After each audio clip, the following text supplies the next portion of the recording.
En entrevista con City Noticias fin de semana, el ministro de Justicia explica las claves de la reforma que presentarán este año. Néstor Osuna admite que en el país existe la impunidad, revela el grave déficit de jueces que existe y defiende la necesidad de otra reforma. Esta es la primera parte de nuestra conversación.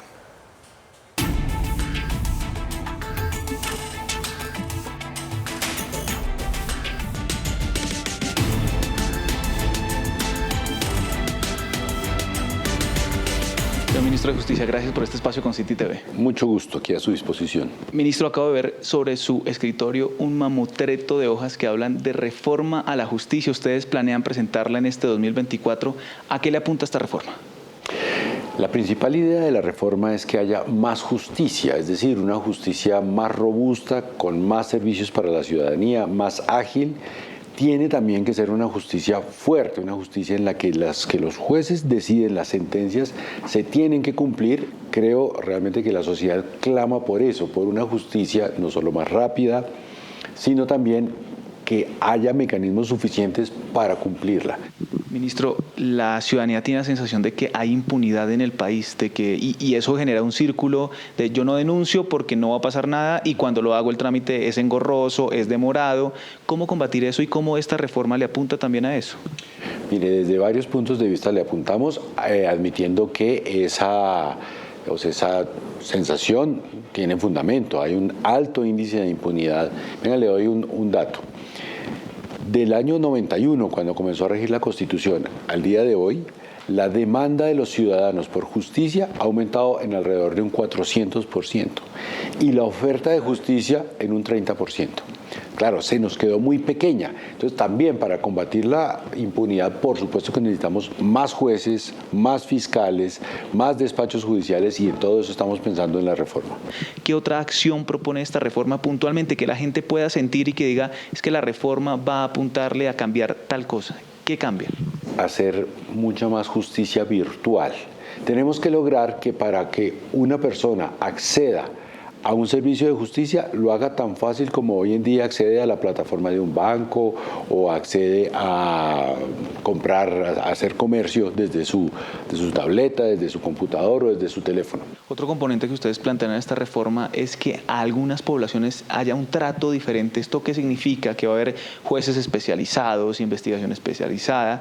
¿Qué están pensando en estos tratos diferenciales a determinadas poblaciones y de qué poblaciones estamos hablando? Varias cosas. El enfoque diferencial que más desarrollo ha tenido en nuestro país, tanto en la justicia como en todo, es el enfoque de género, ¿no? Dar trato diferente a las mujeres que han sido tradicionalmente discriminadas para que gocen de los mismos derechos, no es para derechos distintos. Eso hay que profundizarlo. La reforma quiere profundizar eso y ampliarlo también a otros grupos, a minorías étnicas, a grupos de edad, ancianos, niños, otras poblaciones también por cuestiones territoriales, ¿no? Un trato diferencial territorial. Y he oído ya varias voces que nos hablan de la posibilidad de jueces especializados en violencia de género, violencia contra mujeres. Ministro, el año que terminó hablamos de la reforma de la salud hasta el cansancio, se habla de la reforma de la educación, la reforma laboral. ¿Es el momento para presentar una reforma? ¿Por qué hacerla en este momento? La agenda legislativa es muy ambiciosa,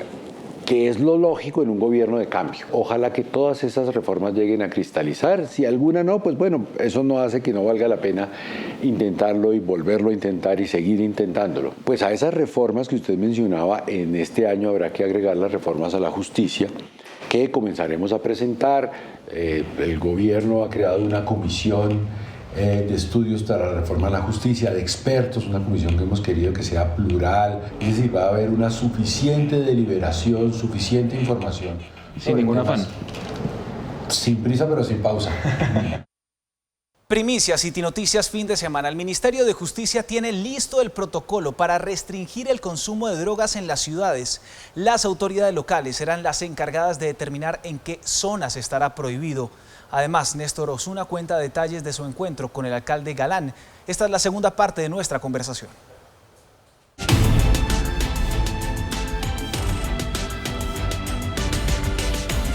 Ministro, hablemos ahora de Bogotá. Usted días antes a la posesión de Carlos Fernando Galán como alcalde de la capital se reunió con él.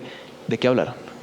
Efectivamente, fue una reunión muy cordial en este mismo lugar en el que estamos reunidos hoy, hablamos de las casas de justicia que hay en Bogotá, hablamos de distintos proyectos en los que el Ministerio de Justicia puede colaborar. Dentro de eso, por ejemplo, cabe mencionar lo siguiente.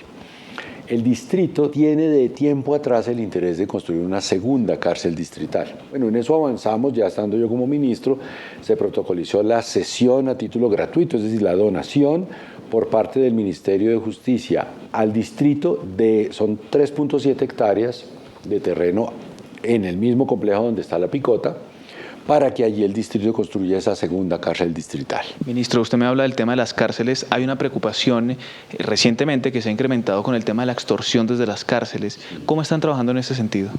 Mire, eso es un problema realmente complejo. Por una parte, estamos buscando tecnologías más idóneas, más nuevas, que ya existen, son supremamente costosas, pero ya existen, para bloquear señales de celular en los establecimientos carcelarios.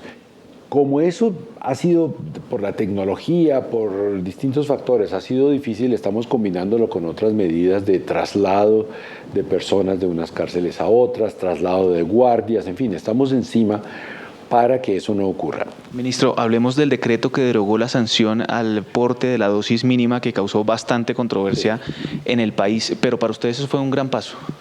Pues mire, la verdad es que eso fue cumplir una disposición de la jurisprudencia, es decir, había una sentencia de la Corte Constitucional que establece que es prohibido prohibir, digamos, ¿no?, el consumo de droga y por lo tanto el porte. La Corte también dijo que esa es una atribución de los gobiernos municipales y distritales y que al Ministerio de Justicia le corresponde es hacer unos protocolos para las alcaldías en los que se dice, digamos, mire, una restricción podría ser en este sentido, estas circunstancias de modo, de lugar.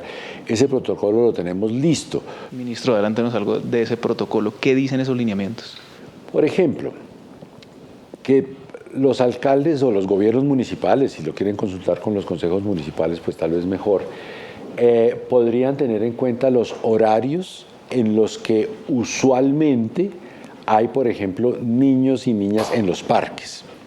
Entonces, si un parque habitualmente desde mediodía hasta las 7, 8 de la noche es frecuentado por niños, pues parece razonable restringir el consumo de droga en ese horario. Pero después de las 9 de la noche, pues no tendría sentido restringirlo cuando ya no hay niños. Que se pueden tener en cuenta, digamos, la cercanía con escuelas o con instituciones de educación, que también deben tener en cuenta, digamos, asuntos especiales del calendario de los municipios. Tal vez esto en Bogotá no sea tan visible, pero en muchas otras poblaciones sí.